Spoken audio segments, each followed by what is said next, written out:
Hey, what's going on, guys? In this review, we'll be going over everyone's favorite grunt suit from the movie Char's Counterattack. This is the Master Grade Jegan.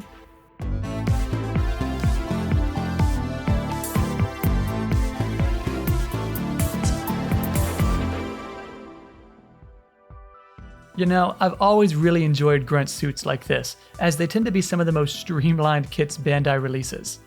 It's like you can see just how many corners they can cut, while still making something at Master Grade quality.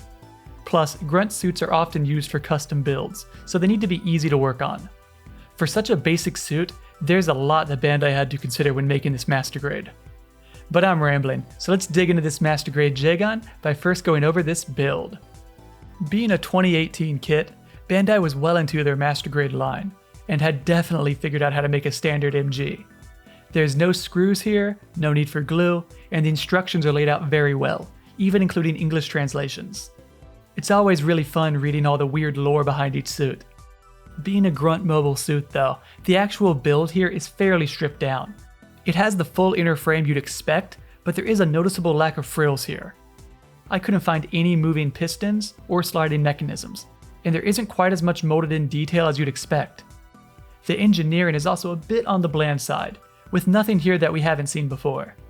This frame is about as bare bones as it gets. Having said that, it provides a very sturdy foundation for this armor. These teal pieces fit on just fine, being laid out very logically. There's next to no seam lines here. You also get some nice builds for the various vents around the suit, like these on the shoulder. The inner frame pokes through this yellow piece, then you can just snap on this teal armor over top. It looks fantastic, and it was very easy to add my usual black paint to the inside. It would be extremely simple to palette swap this kit, as I can't find anything that requires masking. This Master Grade would be so much fun to customize and paint up. Speaking of paint, the only real mandatory painting here is found on his mono eye. You get a sticker for it, which I am using here, but it can look pretty cheap. Paint would be a huge step up. I will note though, that it isn't really noticeable behind how dark this blue visor is, so you could probably get away with using a sticker. This visor, by the way, is really the only issue I have with this build. See, it comes in this deep blue, and it looks fine. However, if you're going for a custom paint job, this blue would be very difficult to paint over. I'm sure a clear white version would have been appreciated by a lot of builders. Outside of that head, there really aren't any painting or detailing issues here. Everything is pretty straightforward. The only other detailing I did on this build was to fill in some of these tick marks around the suit with black paint. Basic panel lining would probably look fine, but these marks are surprisingly deep, so they hold their paint no problem. Same goes for this channel on the back of the leg, where some added black can help mask this gap in between the armor. I think a lot of little touch-ups like this can go a long way, and most of these can be pulled off with just a Gundam marker. Everything else you're seeing here though is a straight out of the box build. Even this V on the waist is an actual molded part.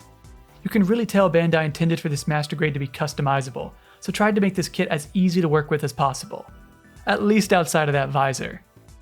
Now that we've got this kit built, let's see how he turned out by going over this appearance. As with most Master Grades released in the last decade, this kit looks fantastic. I'm always surprised by how well Bandai can take some 40-year-old art and modernize it to something that wouldn't look too out of place in a new series. The proportions on this kit are probably the most noticeable update. They're generally more sleek, having longer legs and a smaller chest and head. It's fairly apparent next to the original art, but on its own it doesn't look too off.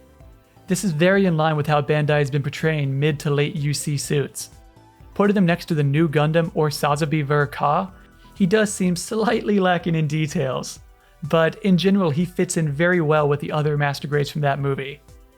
Onto the colors, this unique teal base is a bit paler than the original art, but it has a nice bright hue to it. Personally though, I think I would have preferred a deeper tone, more comparable to the movie version. But I can't deny that having a brighter tone like this would make paint jobs a little bit easier. Given this part separation, it would be easy enough to paint over anyways. The other colors are pretty spot on, with this yellow even having that hint of orange that I like. Even though I'm sure a lot of people that buy this kit are going to repaint it, I think most people will be happy with these out-of-the-box colors. As far as panel lines go, there are more than a couple added tick marks here. It's a bit more than I'd like, but I do have to admit how generally unobtrusive they are. The only marks that really annoy me are these on the shoulders. Most people are going to have decals on these shoulders anyway, so these added tick marks seem a little unnecessary. They really only distract from whatever decal you put here, which is a bit of a bummer considering you have so many options. You get plenty of numbers and faction symbols here, just perfect for custom builds. They are peel and stick though. They work just fine for snap builds, but on painted builds, peel and stick decals tend to show a really harsh film around the edges. Custom builds tend to get more mileage out of dry transfer or water slides. Of course, there's always additional decal sets and third-party options, but just a heads up, if you plan on painting this kit and want water slides, best to get those on your own. The appearance here is fantastic, another well-done blend of the original art and a more modernized take. While I could nitpick for days, this is just a great interpretation of the Jegan.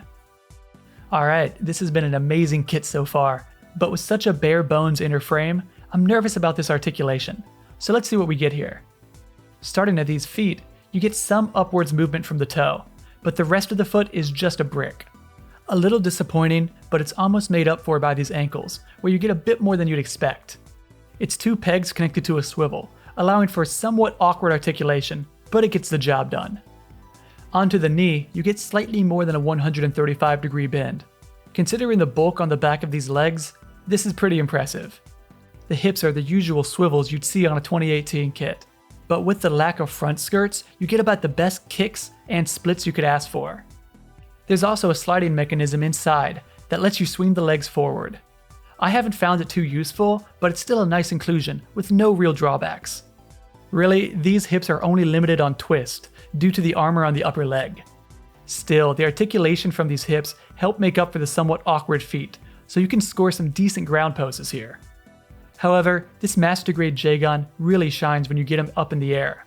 He comes with a sturdy enough attachment point, and thanks to not having a front skirt, you can get some amazing aerial poses on an action base. This kit was made for flying shots.